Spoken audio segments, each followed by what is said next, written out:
Discussions in this show are for entertainment and educational purposes only and should not be construed as specific recommendations or investment advice.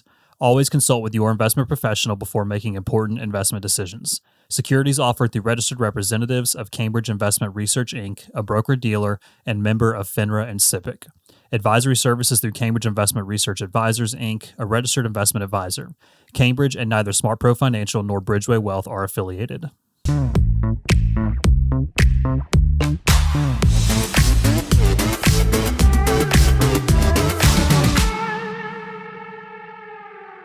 Hey, everybody. Welcome back to the Working Wealth Podcast. I'm Patrick Rogers, and I'm super grateful and thrilled to have a good friend, mentor, and leader in my life, Mr. Jason Malone, joining us today to talk about a lot of things financial and life, and we'll just kind of see where it goes. We can cover all the things you would like to cover. All the things. All the things. That's a really big all. It is. It's three letters, encompasses a ton of stuff, right?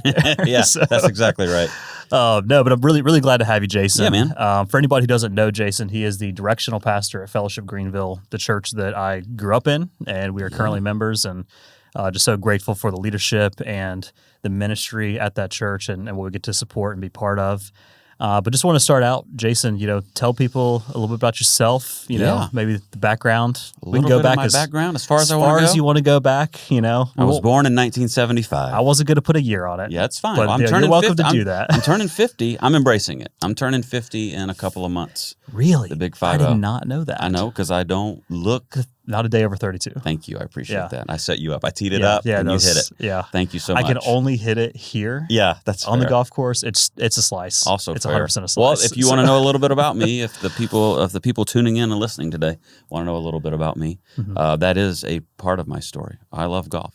Yeah. I'm wearing a Pinehurst logo on my shirt as we speak. Yep. I love golfing. I'm from the upstate of South Carolina, born and raised in the raging metropolis of Welford, South Carolina, in Spartanburg County. You might know it better as Lyman, Duncan, Welford. They took three cities, put them all together, kind of. So nice, they named it thrice, is what I like to say. So Lyman, Duncan, Welford is there a water tower that has 100%. Lyman, Duncan, Welford on it? No. They're too competitive. There should be. They're too competitive. So Spartanburg is home. I'm actually related to most of Spartanburg County, I feel like. But grew up going to school at Southside Christian School here in Greenville, South Carolina. Go Sabres, my alma mater. Graduated from there, went to Cedarville University in the cornfields of Ohio, where I studied to be a pastor, which is what I do with my life. Yeah. That's all. Can I pause there real quick? So it's incredible to see someone who went to school for something and they're actually doing it now. I know. Yeah. Like that's I don't exactly do that. Yes. My background is engineering. Most people don't, from what I understand. Right. But yes, I went to school to do that and then came out of school still wanting to do that and then have spent my life actually doing that. Now it's a great segue. That's looked like several different things. For about a decade, I was a student ministry pastor. S3M. Hanging out with you back in the day. That's exactly right. I love being a student ministry pastor. And then at Fellowship Greenville. And then I left there in 2007 with the blessing of the leadership and the elders there, and I planted a church called Summit Church. And Summit began with 5 families sitting in my living room, and the Lord was super kind and gracious to us, and over about a 15-year period, that church grew, and we had multiple congregations around the upstate. Which, if you want to turn this into a church planting podcast, I could talk a lot about that. Let's go wherever. But Malden, Simpsonville is where we had one congregation, a congregation in Cherrydale, a congregation in Spartanburg, a congregation in Easley, South Carolina, and so loved doing that. And then, just as the Lord would have it, had an invitation to come back to Fellowship Greenville 4 years ago now, as the directional pastor. And part of my coming back there was that Fellowship Greenville was trying to think about how to multiply ministry. Obviously, still had a great relationship with all of us at Summit. And so Summit Church, the church that we had planted, Fellowship Greenville, really my home church that I grew up in and started ministry in, started working together with something called the Upstate Church Collective. And the Upstate Church Collective is Summit and Fellowship coming together to plant and revitalize other churches in the upstate of South Carolina. And we've been at that now for a few years since I've been back at Fellowship. The Lord's been kind and gracious. We've planted a church on Pelham Road called Redemption Life Fellowship. We've planted a church in Spartanburg County, Woodruff, South Carolina, a Living Vine Community Church.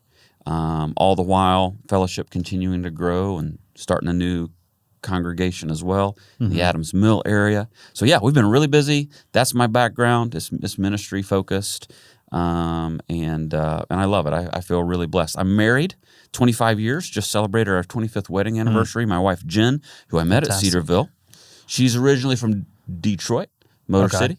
Another raging metropolis. That actually is. To the looming cornfields of Cedarville. Yeah, we talk about that. My wife's high school was 4,500 students in Detroit. That was more than the people in Wellford. That's exactly right. That's exactly. My graduating class was 28 kids at Southside Christian School. So yeah, very different. Met her at Cedarville. We've been married for 25 years. We have 2 daughters. Okay. Well, one of them is 20. The other one is 16. They're awesome. They're really sweet. They take after their mom. I'm super thankful for that. And yeah, that's a little bit of my life. So this is home for me, upstate. Have a heart for it, have a passion for it. The people here care deeply about the beauty of the gospel being put on display in this geography where the Lord has called us to live and do life. That's it. That's the snapshot. How was that for the bio? I think that was great. We'll record it 3 more times just to make sure it was good. I need to touch on a few other things because it's not just golf that I love, and I just want to throw this out here, and some people may turn us off right now. That's fine. Big Gamecocks fan. Go Cox. Yeah, hey, just needed to say that. How are we going to do? Because I'm going down to the game with my dad and brother. Oh, to the Kentucky game? Yeah, I'm going to be honest, I'm not excited. Really? Based on how things are going. I'm going to go I'm out. not a fair weather fan. If it's raining, I'll be there, but 100%. I'm going to go out on a limb and actually, this could be breaking news, I think we're going to blow them out. Yeah? I do. Home field advantage, or just we've actually turned it around? It's just time. Time. No, I don't know if we've turned anything around. For this one game, we're going to blow them out. Yeah. After that, I don't know. I'm just talking about this game. In good old Gamecock fashion, you know. Good for you. We're not going to wait till next year. No. We got it this year. We're going to make it happen. Exactly right. Yeah. A lot of people are discouraged, and I know this isn't the point of a financial podcast. I know a lot of people are discouraged, but if you are a Gamecocks fan, and you've been one for a long time, like Patrick and myself, I'm just going to ask this question. Go for it. When have you ever, in the history of being a Gamecocks fan, felt good about the Gamecocks after just a few games? And the answer to that is never. Never. Right? Never. Right. I remember it was either my junior or senior year in college. I think Georgia was ranked number 1. Yeah. But it's like game 5, game 6. Yeah. Right? This is not game 1, game 2. Right? And we were at home. Yeah. I think we had game day there. Sure. On the Horseshoe. Yeah. Right? And we just crushed them. Yeah. And as a student, one of the most exhilarating things in life. Yeah. And then next year, Spurrier quiz. So that was, that was it. You have doldrums here and there. For sure. But it is what it is. I remember that game, actually. Yeah. Anyway, good for you. I'm glad you're going to get to go to the game. So that's it. I love the South Carolina Gamecocks. I love the Atlanta Braves. I'm a big baseball fan. Go also, Bravos. not a great year for them. And then I love to golf. These are kind of the 3 things that I spend my extracurricular time thinking about or watching. As you might know, in ministry, there's a lot of hard days or heavy days because often you're just sitting with people on their worst day. Like that's part of being a pastor. Pastors get to be with people in exhilarating and fun times, like maybe we're doing a wedding or something. But most of the time, pastors are sitting with people when they're having some of their worst days. And so all of that to say, I'm super thankful for a few healthy outlets in my life. And golf's one of them. My grandpa taught me to play. My grandpa's in heaven. He died when I was in college. And I wish that I could tell him how much what he taught me and did for me in teaching me to golf has meant to me in my life and ministry. Again, not the point of this podcast, but we're covering a lot of other sundry things. Various and a sundry, right? Yeah. I think that does play right in with what I wanted to talk with you about today, because really the concept and what led me to reach out and say, hey, like let's have a conversation is I know a few years ago you taught, I think it was 1 or 2 sermon series where we talked about stewardship. Yeah. All right, pause real quick. Yeah. Everybody's going to just turn it off right there. Yeah. Right? Yeah. Because this is a financial podcast. Yeah. Expect to talk about money, right? Let's expect. And if he's got a pastor in there, this is about tithing. Yeah, I know where this is headed. Oh, buddy. Yeah, bring the checkbook. Don't turn it off. There's more. Bring out the checkbook. Yeah. No. So the concept of like stewardship, I really wanted to talk about that because I think the approach that, the way that I'm just going to say like the leadership at Fellowship always talks about Sure. this. Everything pointing back to Jesus, everything pointing back Yeah. to the gospel and redemption and the end-all story of the Bible, which starts in creation and ends in Revelation, right? And it's all about that redemptive path Yep. and all the mess in between, right? Sure. And I'm going to blow every possible verse reference. That's okay. I'm also a saver, but I have not been in that vocation, totally fine. so You're I know totally fine. I can bring some to mind, Yeah, right? But the thing that I think is really important is in the same way that for being a pastor in the vocation that you're in on a like career path on earth, not just ministry in life, but as a career path. Yeah, there's hard days, right? Yeah. And also very hard days just being a Carolina fan. So Yeah, true. I think that It's made me a relates better to- pastor, actually. There you It's go. a lot of pain and suffering. Yeah, pain, suffering, empathy, Empathy, all the all these things. But I find actually as a financial advisor, there's a similarity. Yeah. Oftentimes we sit with people through very hard times. We get to celebrate a lot of great things. I love celebrating with people.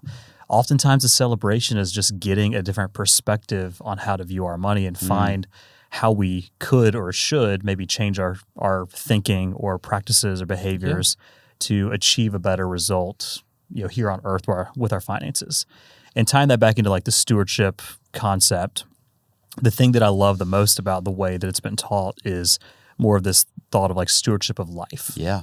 And that's one of the things that we focus on in our business is talking about not just money being the end all, Sure. but it is a tool, it is a resource, it is a lever we can pull and direct and guide to fulfill a bigger purpose. And that's a thing I've seen, especially over the past, been doing this full time for almost 7 years, 2 months will be 7 years. But I've been in the industry for about 9 years, and I've had a lot of conversations about money. Yeah, sure. I added it up earlier this year using some estimation Okay, math, right? yeah. But Well, that's well over 7,000 conversations about wow. money. And that's just like introductory phone calls with people, client conversations, meetings, people randomly out in public, asking a question because they recognize or something. But there's a lot of conversations and a lot of emotions, a lot of feelings, a lot of things that at the end of the day, the money is just a vessel or a means by which we get to talk about real things. Yeah. And we think about retirement. We think about business owners trying to grow their business, sell a business. We think about people that are just trying to get it started, get a head start, trying to catch up, improve, optimize, whatever. Yeah. The thing that I always try to figure out is, well, what's really behind this? And I think that's where you have to come back to the concept of, like, in this case, a stewardship of life, which is how do we actually view the bigger purpose of what we're doing here for, like, from a common belief perspective is like for the glory of God and like honoring what he has for us. Sure. But I wanted to talk about that. Yeah. And really kind of dive into like, what is this idea? What is this concept? Sure. And then maybe some practical things around common questions, really, really fun ones like, do I tithe off my gross or my net? And all these kind of fun things, right? But I wanted to just kind of open up there Sure. and dive in and let's talk about what that is. Yeah, those are some really good thoughts and a wonderful setup to the conversation. And I even loved how you described, what you do and how you sit and talk with people oftentimes on hard days. I think that's really true. And I think that's really, okay, so for me, just put it out there, I'm a follower of Jesus. So that has ramifications for everything. Like if you're a follower of Jesus, there's not a part of your life that is segmented or put in some other category that Jesus and his call upon your life doesn't touch. And I think that gets at the idea of the stewardship of life. I've always, even since I planted Summit Church back in the day, like that was one of our, what we would call like a mark of a disciple, a mark of someone who is following after Jesus is that they steward all of life in such a way that has the opportunity to put the beauty and the power of the gospel on display. I think a lot of times when you hear the word stewardship, people automatically think finances. It definitely does include finances, but you got to, I think, go up a a level there above finances, because it really is everything. Because stewardship means management, and we want to manage what it is that the Lord has entrusted to us. I would actually say there's a rung, if I could say it that way, above even the stewardship of life, and that is why. Like, why the stewardship of life? And the reason for that is, well, the first five words of the Bible are really, really important words. And if you believe them to be true, then I would say stewardship is not optional. And those words are, in the beginning, God created. If that's true, then that means we are all creation of the created. We are all now subjects 100%. of the Creator. That's exactly right. And that means that He will entrust things to us that we are to steward and to manage, because we didn't create it all. He created it, and He created us. So what does that mean? Like, what does that look like? And I believe, and I talk about it all the time, I believe that God is in the process of redeeming those that He created, calling us back into a relationship with Him as a follower of Jesus.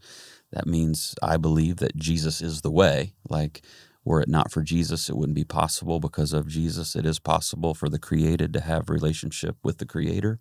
And as someone who has been brought into a relationship with God through Jesus, then I believe the only, I would say, obvious response then is, okay, what do I do with what it is that you have put in my hands? So that includes my finances, for sure. But it also includes my... not exclusive. Yeah, it includes my family, and it includes my time. It does include my occupation. It includes my health, like this, the body that He's given me.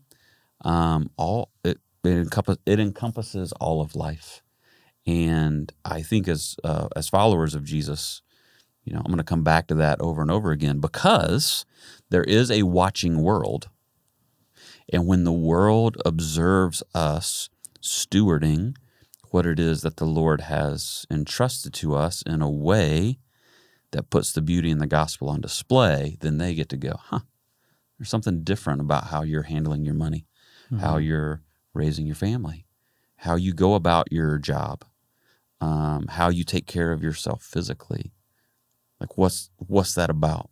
Oh, well, I'm not my own. Like, I was created by a loving Creator, and I'm in relationship with Him because of Jesus, and I want to manage what it is that I've been entrusted with in a way that honors Him and points other people to Him.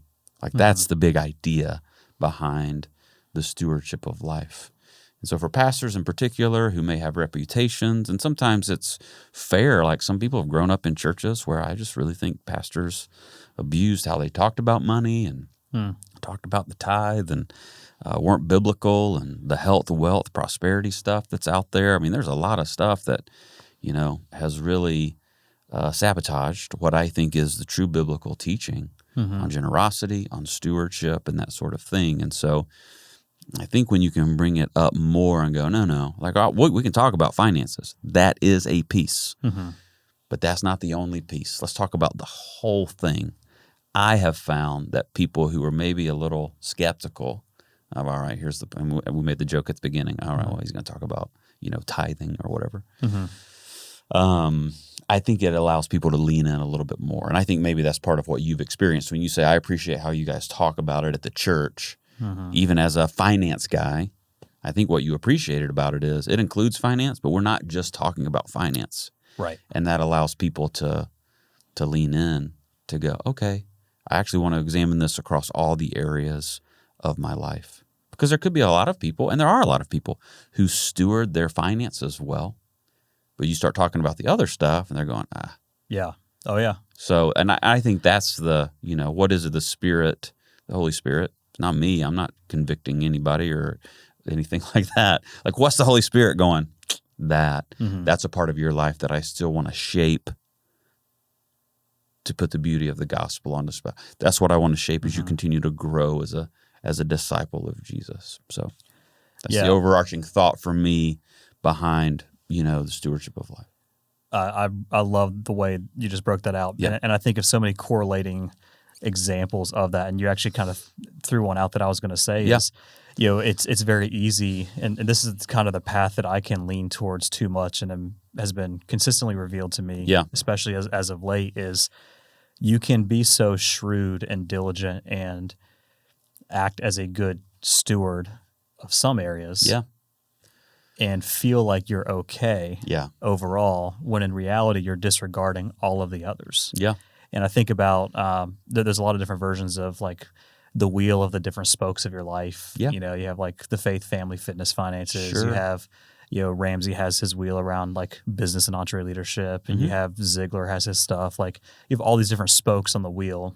And if any of those spokes, understanding that there's never a perfect balance, right? The wheel's always a little bit lopsided. Sometimes it looks more like an eclair, I guess. Just thinking of like an example versus a round donut, you know? You're right. Like it can be lopsided. I think that a lot of times, and I've seen this maybe with folks that don't necessarily have a faith background or a strong faith background in the money side, is they can feel like they've got it under control because they feel like they have control over one aspect. And I know me, like I tend towards that side. Is like, oh, I can control this. I can be in control. I can have a perfect plan and I can have all the details laid out, and, essentially removing the faith element of how to act, which is not great. We know that from experience and how that plans out. Well, we can do that and then disregard everything else. And I think for a lot of folks, especially with, we'll just say high achieving employees or business owners, well, I'm going to work and make more money, but I disregard my family or my health, or I disregard my faith, or I disregard my friends. Like there's that in today's society, especially, I feel like there's more of that mindset and way of life because, I mean, just go back to social media and all that. Everything's a highlight reel. And everything is, I actually was listening to a podcast this morning. John Christ was with Dave Ramsey. And John said, it's not keeping up with the Joneses. The Joneses are now following you. Right on. And I think that fuels more of this way of life that is so rampant today of, well, I'm just going to focus on this one thing and have control and disregard everything. Not blatantly, but by default, focusing here does that. And then you have it on the other side is, well, I'm going to be so pious and not focus on money and just focus on living for today and the enjoyment of today, and actually disregarding the other side where, I wouldn't necessarily say God is calling you to be broke. Right. I think he's calling us to discipline and diligence, and that's part of the management and the stewardship. And I'm going to probably take this way out of context, but going back to Genesis, right? The creation mandate, be fruitful and multiply, right? Have dominion. To me, there's a relation there of, along with everything else from Genesis 2 until the end of Revelation, where we see that is, how are you being that steward to fulfill that mandate? You can take everything to the nth degree and turn it into a sin or turn it into the wrong way of life. But I don't know, just throwing that out there. So I feel like there's a lot of that today where we can get so focused on one and disregard everything else. It is interesting. And I have that conversation with people. I have that conversation. I mean, sames. My own life. I think that there should be the constant evaluation. Not beating yourself up, but just like, again, if you're a follower of Jesus, the Spirit of God that resides in you is really kind and gracious to point out the things that, hey, allow me to keep changing this in you. And the motivation for that isn't to earn anything from God or he'll love you more, like you more. It is, though, that what he has already done for you in giving you Jesus. It's like, okay, like, Lord, you've given me Jesus. Like, what else? Like, just, I want to manage and steward what it is that you have, what it is that you've given to me. And it's been interesting, man, the journey I've been on with people. when we started Summit Church, and I talked about this a lot, there was a season I remember there was a trainer from a gym here in town that started attending our church. Mm-hmm. And I met him and talked with him, and I said, what brings you to this church? And he said, I have a couple of clients. I'm a personal trainer, and I have a couple of clients that go to church here. Mm-hmm. I go, oh, okay. And he said, as a trainer, when I sit down and talk with somebody, I was like, what are your goals, and why, what's your why? Why are you here? Mm-hmm. And the people that go to your church have been talking. They're all saying the same thing to me. They want to get healthy because they want to steward their body in such a way that it'll put the power of the gospel on display for those that they're around and doing life with. I was like, huh. And he said, and when they started talking, he said, I hadn't heard people come in and talk like that before. Mm-hmm. So I'm very curious as to talk to me more about this stewardship of life principle. Yeah. And and then I saw another couple, and, I could tell that they were getting healthier, a husband and a wife. And, I said, hey, you guys you're looking great. And, the husband said, I've lost 35 pounds. And the wife said, I've lost 20 pounds. I was like, really? I was like, well, that's great. And they both said, we've never been at a church where there was a tie to us taking care of ourselves physically is a part of discipleship. It's a part of stewardship. It's a part of managing what the Lord has entrusted to us, and He's entrusted to us this body. And while this body is on this earth, it is here to make much of Jesus. And so I want to take care of it to be around as long as possible. But you also wouldn't imagine how many people are asking me about it, and I'm able to say, this is my motivation. This is my why. I mean, that's what I mean by it. It touches every area of life. So, yeah, including finances. But yeah, getting to put that on display as that really that first impression for people. Yep. So I'm involved with some fitness space. In town. Yeah. I'm not the most fit, but we have improved substantially over the past 4.5 years. And I have a lot of friends that are very focused on that. Yeah. Right. And a lot of the discipline culture versus motivation culture, and all those things. Yeah. And tying this in with church to where I'm going, you see a lot of pastors on stage, online, on YouTube, things like that these days, where it's very evident they work out. And those kind of things. Yeah. I wonder with that, I'm around this culture of just discipline, no leeway. Yeah. In some cases, maybe a little bit lacking grace on the balance of different seasons and stages of life. I wonder how that can play into, or how that should relate to, this concept of stewardship of life, when there are very clear differences in that first impression of you look at somebody, you can see, oh, this person's committed to this, they're committed to that, those kind of things. Yeah. I don't know if I'm making perfect sense with where I want to go with this, but I wonder how those two things you can hold in balance of, how am I a good steward without losing that perspective of grace. Maybe it's the balance of grace and truth is what it really is, right? Sure. Being so committed and disciplined on this, because you can't do everything all at the same time. Yeah. Right? Yeah. I'm a big believer. You can accomplish a lot of things in life. Yeah. You can't do them all at once. Sure. Right? Yeah. So what is how would you relate those things in this conversation around stewardship? Yeah, that's a really good question. My answer for the listener may sound either overly simplistic or overly spiritual, and I don't mean for it to sound either, but I acknowledge that it can. And I alluded to it just a moment ago. If you're not a follower of Jesus, probably a little harder to follow with what we're talking about. But as a follower of Jesus, I really do believe the Spirit of God will let you know. The Spirit of God in you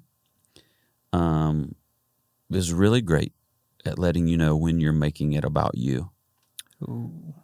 The Spirit of God in you is really great at saying, hey man, This is more about performance or trying to earn something.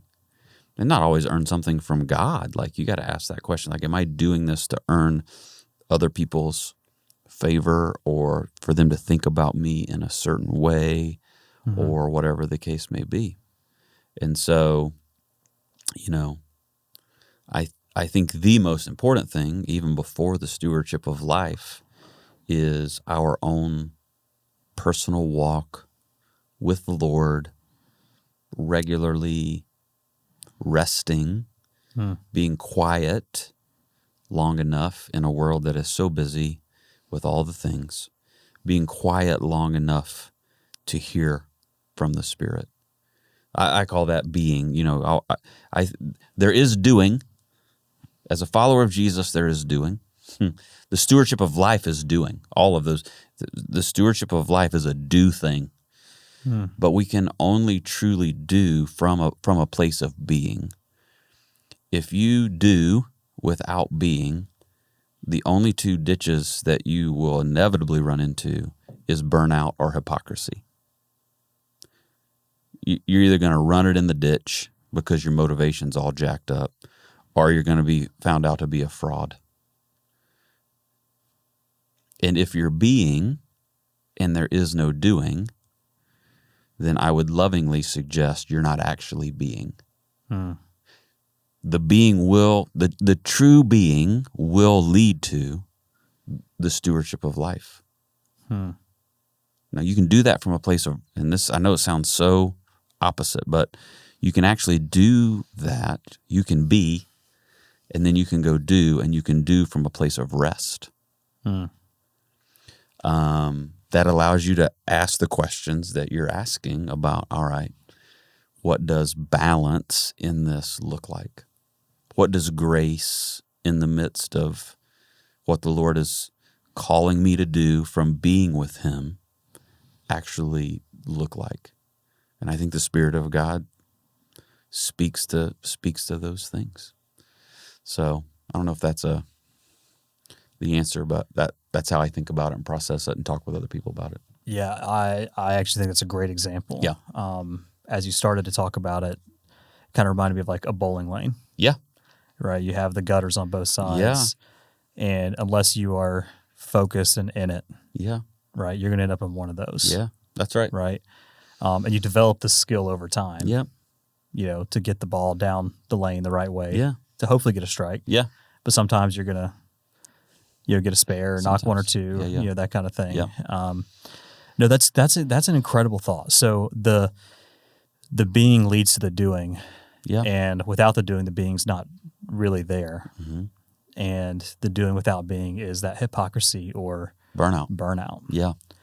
That is such a great message, I think, for today. Mm-hmm. Like for culture today. For culture, yeah. And I'll admit, a little bit about background for me, like where we're at in business, it's been very productive. Mm-hmm. But there is that tendency to want to do more, to feel like you have to do more, mm-hmm. to perceive that there's more to do. Sure. And finding that rest is the most difficult thing. Yep. And I think that's been a lot more prevalent with us having our second child is, now there's not capacity to do, there was never all capacity to do all things and be all things to all people. But that has become extra prevalent for me. More clear, Yeah, just clarity is coming up. So thinking about that and relating it to maybe the practicality of the financial side of things. Yeah. Like as a believer. Sure. Because I think that's an important one where a lot of people do get distracted, because there's a lot of distractions out there. Sure.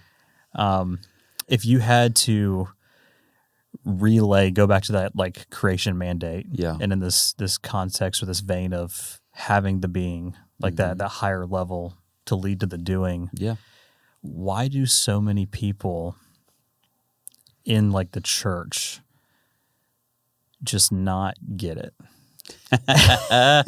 Yeah. And that's a really bold question, I think. Sure. But I'm curious, just from again, maybe a little more background, my perspective on this is I have a lot of conversations with folks around finances. Yeah. And the statistics about, giving and Oh, yeah, support for and all sure. that. And it's always a political cry every election cycle and all those things.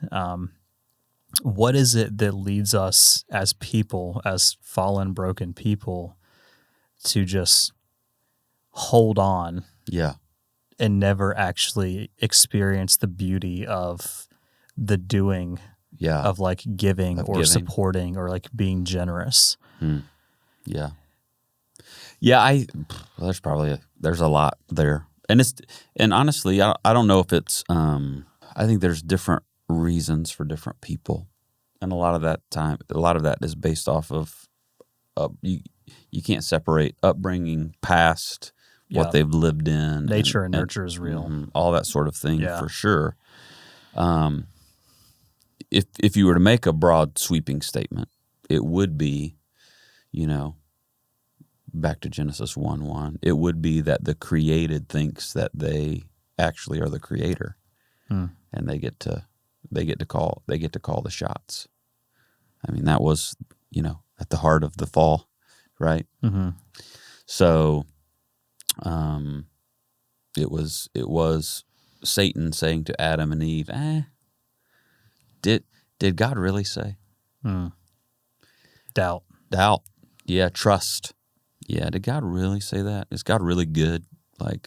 So if you don't believe that, if you think you've got to look out for you, if you think it's all up to you because you're the one that controls your destiny, so to speak, then the tendency definitely will be to keep, hold on to, give, but kind of when I want to what I want to, how I want to. If I have a little left, if I have a little extra, that kind of that idea. And we all know that life happens. So without a more determined conviction about how to steward all of life, including your finances, I think it would be hard for people to live with their hands open. I mean, obviously, Jesus talks about money a lot in the Gospels, and every time Jesus is talking about money, what he's saying is this is much more of a spiritual issue than it is a financial issue. So, you talk about the parable of the talents or the parable of the shrewd manager. You can go to the epistles where Paul's talking, to the church at Corinth, about the church in Macedonia who is just broke, but they're still giving. So it's a without some understanding, in my opinion, of a biblical mandate to a call upon our life as followers of Jesus to be generous, and that includes finances. I can see why it would be hard for people. So unless you, I would say, are intentional. Yeah, I use that word a lot. Some people get annoyed. I use it a lot too much, but intentionality goes a long way. So unless you're intentional with it, and honestly, unless you've been discipled in it, for those of us who would say, I want to be generous, I want to give, and what does that journey look like? One, there's grace for that journey because it is a discipleship. It's a discipleship journey.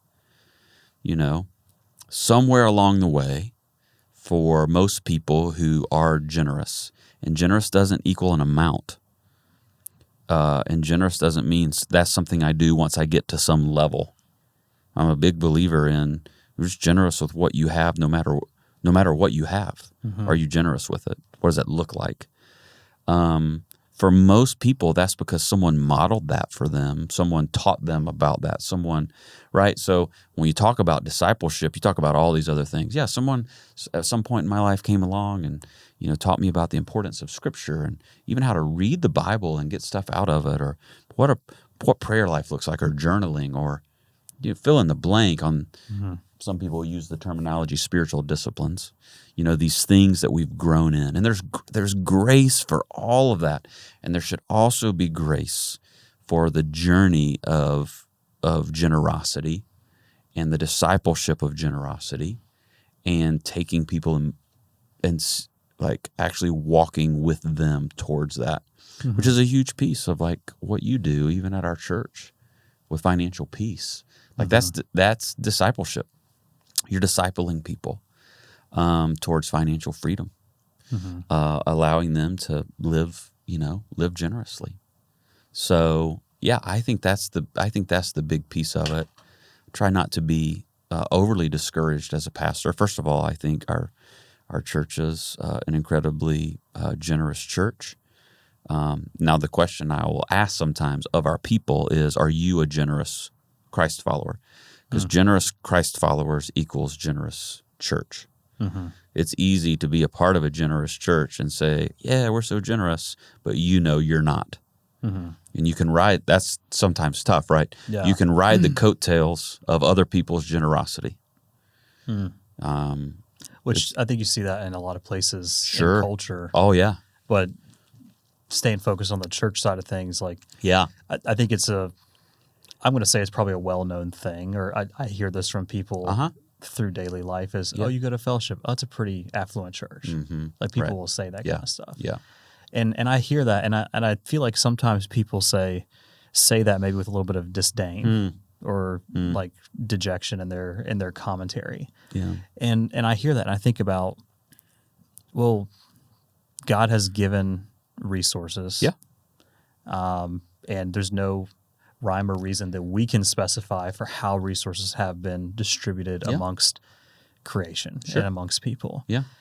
But I feel like, yes, the church as a whole, maybe people want to label it as affluent, but I think it is a very generous body. It is. And the things that are coming out of that are incredible, like with Upstate Church Collective and other church plants. And you had people that have been at Fellowship for decades that followed the call to go start like Living Vine or Redemption Life Fellowship or other like US Summit, right? Yeah. So to me, I think about that, and it's like some people maybe look at those things and they say, like, riding the coattails, even if you are part of the church, any church, right? Yeah, that's right. Well, there's other people over there that can give. I can't afford to give, or I'm not feeling called to give, or but I guess that's more of a reflection on the belief, more reflection on the being side. That's right. The spiritual walk. Yeah, 100%. But not saying that, like that comment right there. Yeah, I'll make the comment. I'm going to get some emails about that one, right? It's I think like not taking that as a judgment, because there is grace for it. Yeah. And I'm curious, just maybe go deeper on the grace piece, is with Financial Peace University that we're doing, or with just any financial conversation I have with people. A lot of times those are hard conversations, not necessarily even because of the current circumstances or situation. It's because of the feeling of shame of past circumstances. For sure. And that's the thing that even me personally, I've made some dumb mistakes with money. Yeah. We've been stupid a couple times that I can definitely call out. And there is that feeling of shame of like, oh, if I knew, or if I had just had more faith, if I had been more in tune, like with the being side, like we might not have done that thing. How would you say like people can lean into grace with those situations? Cool. That's a great one. Yeah. That's a great question. And I think you can apply what I'm getting ready to say to any area of your life. I was just speaking at a marriage class that we have called Reengage at Fellowship Greenville, and it's great. And they run it every semester. It's wonderful. And I was speaking on grace, actually, and that's kind of the talk that I go in and do. And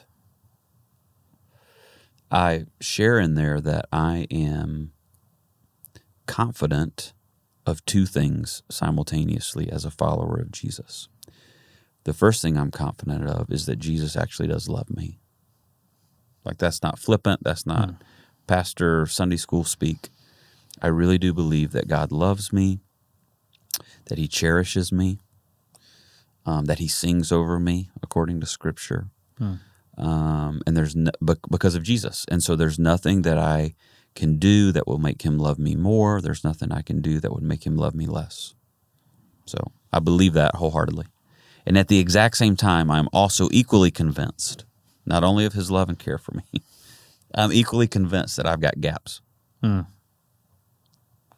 Those you can hold those two things together. And gaps means that I'm going to mess up, that I'm not perfect, that I don't always get it right in regards to marriage in a lot of different ways, but in regards to the stewardship of life. Like, I'm going to miss it. So if I'm sure of number one and I'm sure of number two, then I should be able to talk about and deal with number two without shame and without being crushed because I'm confident of number one. So what do you got? Like, what would it be that you go, man, I messed that up? Okay. But are you confident of number one? That he loves you, sings over you, cherishes you, and there's nothing you could do to make him love you more or less? Yes. All right. Then we can deal with number two. Yeah. Number two can be talked about. Number two can be different moving forward, whatever number two is. As long as you're also convinced of number two. And a lot of people try to cover. They don't want to let number two be known. Like, well, what would somebody think of me that I made this choice, or that I live this way, or that I got this thing going on in my life? Yeah. Like, that's the deal. Number two can be talked about and transformed if you're confident of number one. So does that make sense? Yeah, okay. It does. And I think that just to compound that or like dig in a little more, I feel like maybe the challenge of why number two is so much of a problem, like just looking at my own life, is because maybe number one is not held as I'm confident that God loves me. Maybe oftentimes it's actually, I wonder if God likes me. 1,000%. Which is really number two. Yeah. Because you're having that feeling and that thought because of the gaps. Yep. And therefore he's putting that up, overrides. Yeah. And if he does, that's a great way to talk about it. What you could say is, okay, I think that he loves me because I read that in the Bible, but I'm not sure he likes me. Yeah. I'm not sure he likes me. That he's putting up with me. Like, oh my goodness, you did this again? You bonehead. Is it fair to say that in reality, like, correct me if I'm wrong on this, like, I'm going to defer to your judgment here. Okay. So we're going to trust with grace that we're going to get the right answer here. For sure. Right. So like if we have to be confident, number one, that God loves me, and we have to be confident in I have gaps, is it fair to say that yes, God does love you, but he probably doesn't always like you? Or maybe not like you, but like the circumstances of where you are. Is that stretching too much? A little bit. Okay, we'll roll that one back then, because I don't want to get on that path. I think that's a really great question. But I do think, I mean, think about it in relationship to being a parent. Yeah, like you love them, and even though they may do something totally boneheaded, and they will. It's a great way to say it. You still love them, and truth be told, you like them, and all you want them to do is to crawl up in your lap and say whatever they need to say. Yeah, like your view of how God sees you has huge ramifications for how you navigate stewarding and managing and dealing with every area of your life. Is how I would say that. And so, and again, when he sees you, this is super. I feel like we've turned this into a theological podcast today. But, I love it. When he sees you, he always sees you through the lens of his son Jesus. Every time. Like, God never looks at you apart from seeing you as in Christ. Therefore, man, he loves you. He's for you. He cherishes you. He sings over you. Like, so I think that's really huge. And I do think I think you're exactly right. Whether it be finances or some other area of life, people don't want to talk about it. They don't want to. I mean, just think about what you guys do with financial peace. As you've talked and explained it to me, like, it's not forced vulnerability, but there is this offer to be vulnerable. And I would assume, I haven't done all the things that you've done. I would assume there is a direct correlation between the vulnerability and actually getting somewhere with growing as a steward and managing your finances, right? Oh. To the person who comes in and goes, this is all my debt, and this is all my credit cards, and this is just where I am, versus the person who comes in and kind of still, I'll come to the class and I'm going to hold everything. I'll hold all my cards pretty close to the chest. I would think, and I don't know, you can tell me I'm wrong. I would think there's a correlation between that. And so to your point that you're asking, it's like, yeah, man, we got to be able to come out and go, well, this is what's going on. And then how does, who you are in Christ, if you're a follower of Jesus, and the gospel speak to that, and then motivate the change. If what is at the heart of motivation is just some sort of external pressure, I don't believe history would say that life change doesn't actually, true life change, ongoing life change does not actually occur. You can get out of a moment, maybe. You can put a Band-Aid over, wherever you're bleeding, and that might stop it momentarily. That's just different than true ongoing, life change. Where a lot of people would say, this is my generosity journey. This is my stewardship of finances journey that started here. I was I'll use church for example. I was a non-giver, and then I was a reactionary giver. Like if there was a need, okay, I might give to that. But if there wasn't some need and put in front of me, I never thought about it. Or I'm a sporadic giver. I got a little left, I'll give. Well, I don't have any left, I can't give. Or you're just I would even just say a proportional giver. I lock in, this is my percentage, and I'm just going to do that. Versus what I believe the call of our lives as followers of Jesus is to be generous. And generosity isn't reactionary, and generosity isn't sporadic, and at its heart motivation. And generosity isn't, necessarily just a percentage. So I think that's the journey that we are all on as followers of Jesus.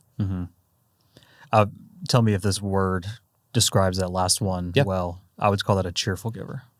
Well, yeah, I think those things are correlated. Yeah, I think that you can definitely be a cheerful giver, and obviously the Scripture speaks to that. And the reason that you're a cheerful giver is because of who you are in Christ. You're giving out of what it is that God has given to you in and through Jesus. Awesome, I'll give, and it's not a number, and it's not a percentage.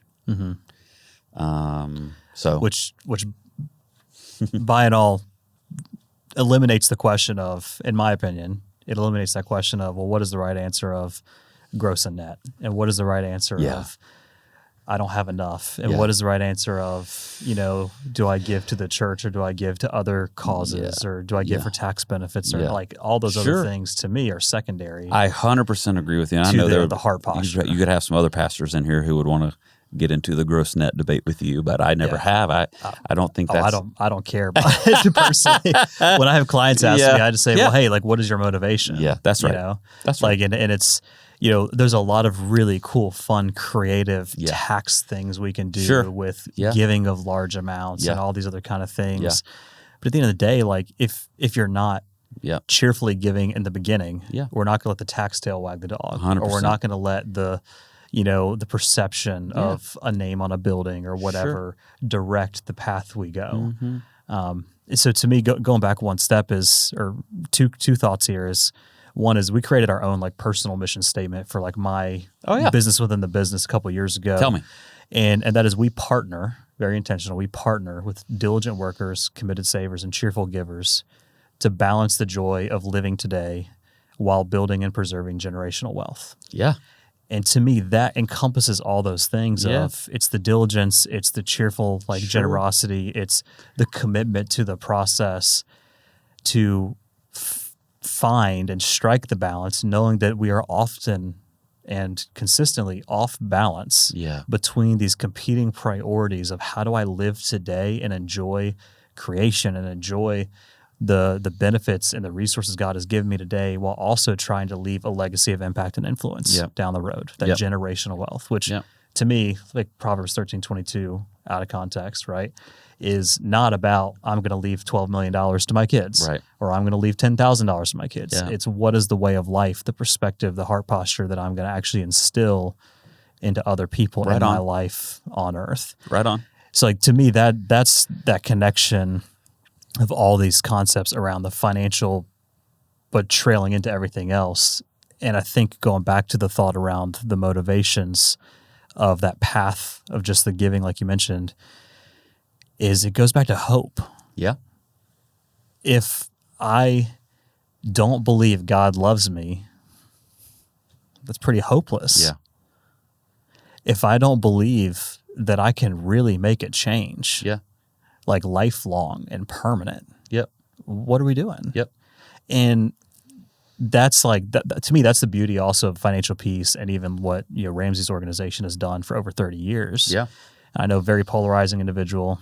Great. I don't care about your opinions, right? Yeah, sure. Like, he's very successful. He's helped a lot of people, millions of people, be successful. Yeah.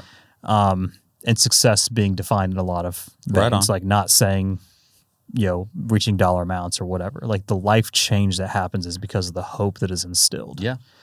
And the hope pointing back to the gospel and back to Jesus, and the hope pointing back to just being able to realize that you are not in charge. Yeah. And at the end of the day, their entire organization has been built on this one simple belief of live below your means. Yeah. Which is the management. Yeah, 100%. And the stewardship of, just being intentional and proactive. Yeah. And,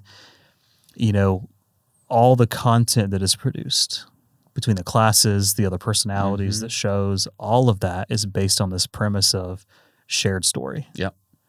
And how do we share the realities of the pain, but also share the realities of the celebrations, and let that be the guide that no matter where you are, you can latch on to something. Yeah.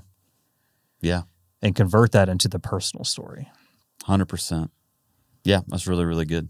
I think maybe from a practical perspective for people, one of the common things that we see, and we might have touched on this a little bit earlier, but just the common things we see is, people striving for more. Yeah.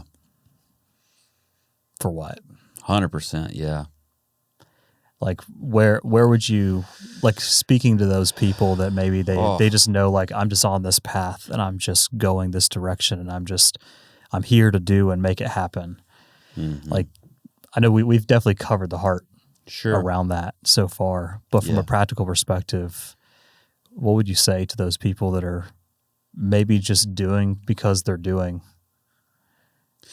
Yeah, well, I think in their heart, they know that it's not satisfying. Hmm. It's interesting, Jesus talks about the abundance of possessions, and we live in a culture that, I don't know what the latest stat is. I did a message a while back, and the stat I had was 300 billion, something crazy, advertising dollars, basically, trying to convince you that Jesus was wrong, get more. For what? For the sake of, chasing after and getting more, keeping up with the Joneses. And now the Joneses are following you, or you're following the Joneses on social media. And I think now it's the Kardashians that are all over the social media world, keeping up with them. One letter further in the alphabet. Right. Keeping up with them instead of keeping up with the Joneses. Yeah. And so, yeah, I think it is the culture we're in. It's an endless cycle, and if you think that you're going to be the one person to chase after it all and get it all and be satisfied with it all, then I would lovingly say you're a fool. And that's what actually the scripture. That's actually what the scriptures teach. Yeah. And it's interesting though, because we do that, right? We go, I'll be the one, like I'll beat all the odds, you know. And I think there is a piece of that, you know, Patrick, that just goes back to like who's around you, like who are you listening to, who are you allowing to speak into your life, you know. Even when it comes to the stewardship of life, we can kind of evaluate ourselves. But man, if you're married, ask your spouse, or if you've got a best friend, ask your, you know, I got a couple buddies I golf with all the time. Like, hey, they know me really well. They know all the things. It's like, as you look at my life and you observe my life, you know, what pieces of this am I stewarding well and not stewarding well? And for a lot of people, I don't know, I've had this conversation with people. There's a certain thing that's interesting, and it's different for different people. There seems to be a certain thing in life that if it begins to get stewarded well, it kind of helps unlock stewarding the others. So I've talked with people who have, you know, maybe an unhealthy relationship with food. And they'll say, once I started stewarding what I was consuming into my body, I actually started to impact whether or not I was taking care of myself and how I was interacting with my family and my finances. And other people, it would be like, and I'm sure you see this. I don't know this to be true, but I would assume if you're listening and talking, for some people, it's like my finances. And once I begin to steward those well and figure that out, it has impacted these other. I mean, good grief, I'm a pastor. I do counseling all the time. You know, it's typically they're walking in for one of 5 things, and all 5 of them are connected. Yeah. Now, you can come in and say, we're not communicating, but that's going to be tied to money and sex and family. You know, they're Work. all work. Yeah. They're all tied together. Yeah. Or you can walk in and say, I got financial problems. Well, I can probably, if you're married, I can probably guarantee you also got communication problems, and you got issues with all of them, no matter how it comes in, oftentimes. Right. So I think it's being able to have those types of conversations, have people willing to have those kind of conversations with you, and just being honest about it. Like why am I pursuing this? Why do I need this? Why is this what I'm chasing? And what I'm giving my life to, and what I'm going after. You got to be willing to ask what's behind it. Some people love to do that. Some people do it but don't love doing it. Some people never, they never do it. Or they will do it, but only after everything has crashed and burned. When there's no other option. 100%. Yeah. And again, there's grace for all of that. There is grace for all of that. Like that, all of these things become a part of, if you're a follower of Jesus, they become a part of your story of grace, right? So you're coaching people and talking with people, but you're also sitting here today going, well, we've made some mistakes. Okay. You're taking what wasn't great and what was painful or maybe hard, and that's now, you're a follower of Jesus, that's a part of your story of grace. Not just the mountaintops, the valleys. Yeah. All of it is a part of your story of grace that you're using to encourage other people who are maybe in a valley right now. So, man, even your story is to be stewarded in such a way that it puts the hope of the gospel on display. That's a great thought and a concept there. Is like even your story. Yep. Like the way that you share intentionally. For sure. The way that you might not share intentionally in the wrong place. Yep. Those kind of things. Right. Yeah, it gives perspective to all the things that you've walked through.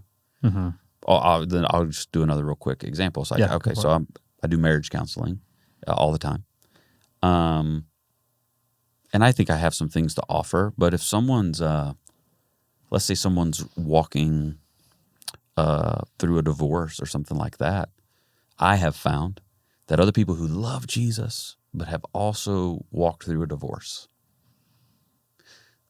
they speak to the person that's going through that differently than I would speak, because that's not my story. Right.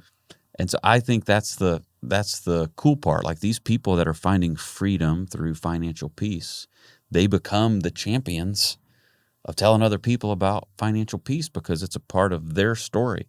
Mm-hmm. So when someone shares a testimony in the room that has gone through what everybody sitting there is going through, Mm-hmm. in so many ways that carries a different kind of weight, good weight, Mm-hmm. to calling people to come on.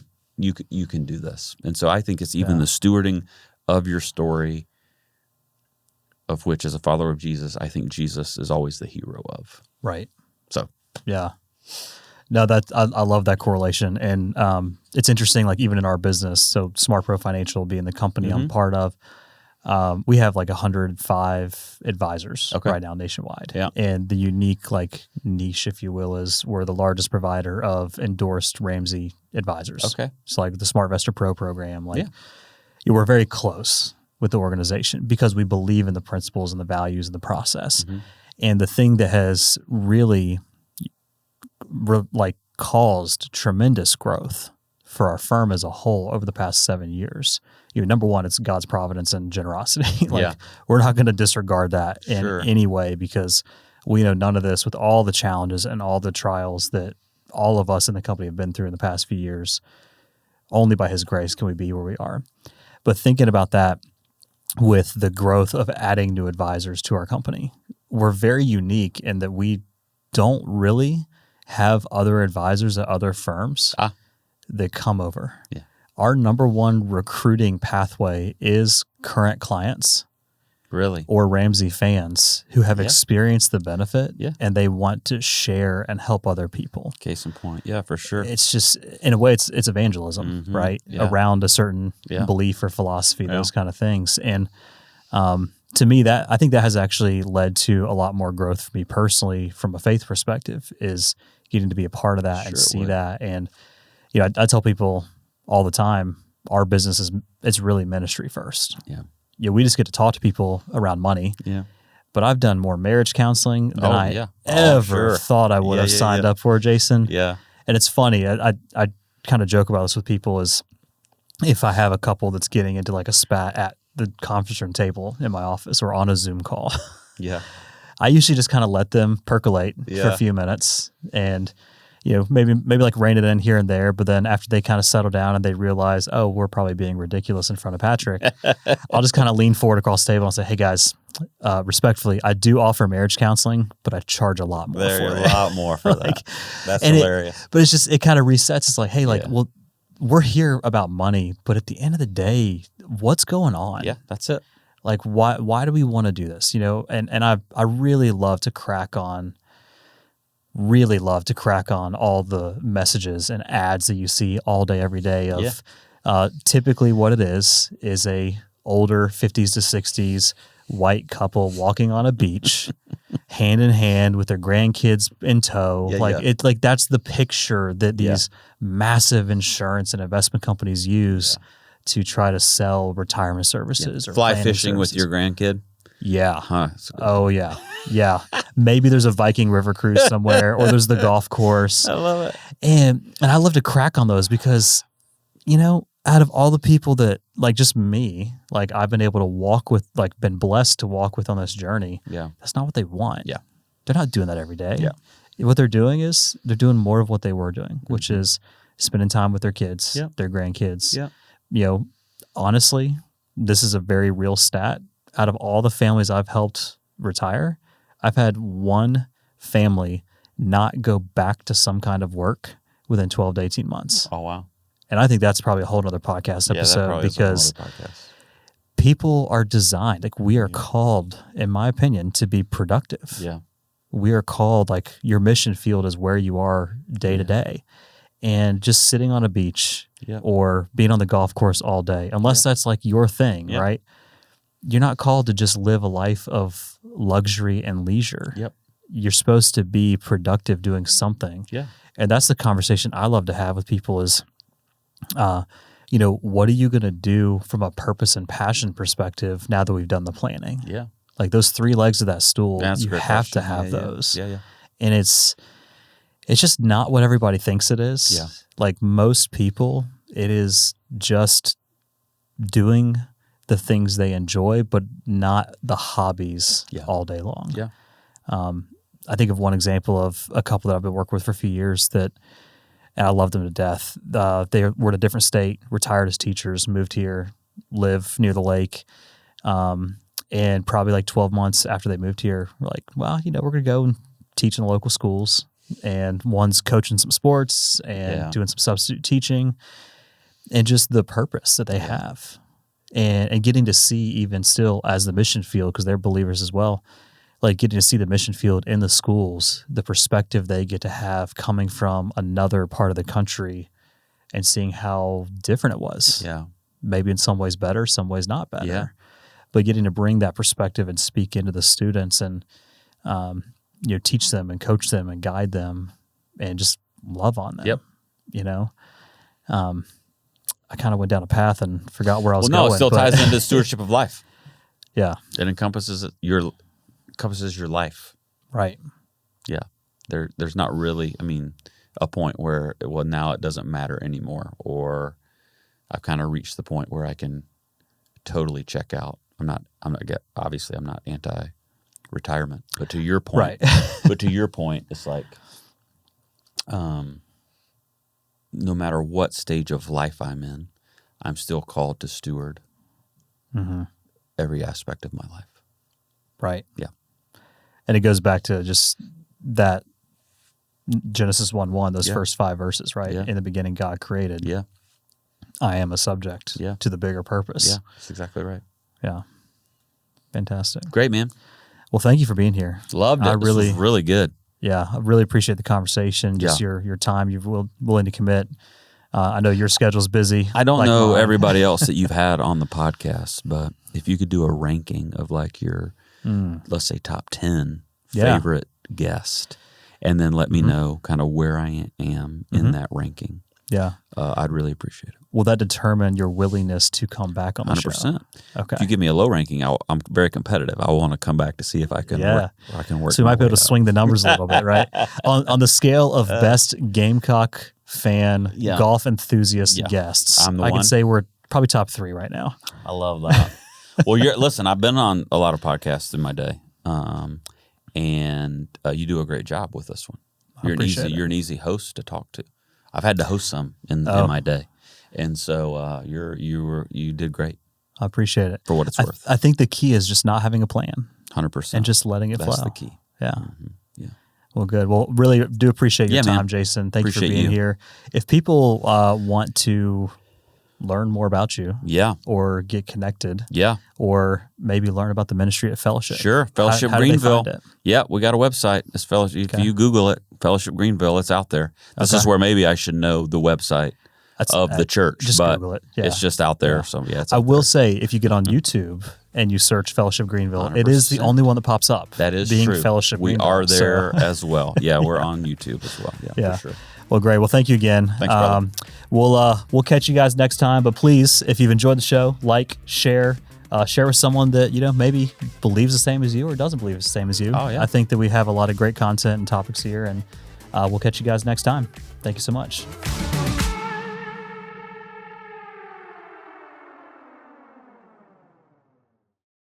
Discussions in this show are for entertainment and educational purposes only and should not be construed as specific recommendations or investment advice. Always consult with your investment professional before making important investment decisions. Securities offered through registered representatives of Cambridge Investment Research, Inc., a broker-dealer and member of FINRA and SIPC. Advisory services through Cambridge Investment Research Advisors, Inc., a registered investment advisor. Cambridge and neither SmartPro Financial nor Bridgeway Wealth are affiliated.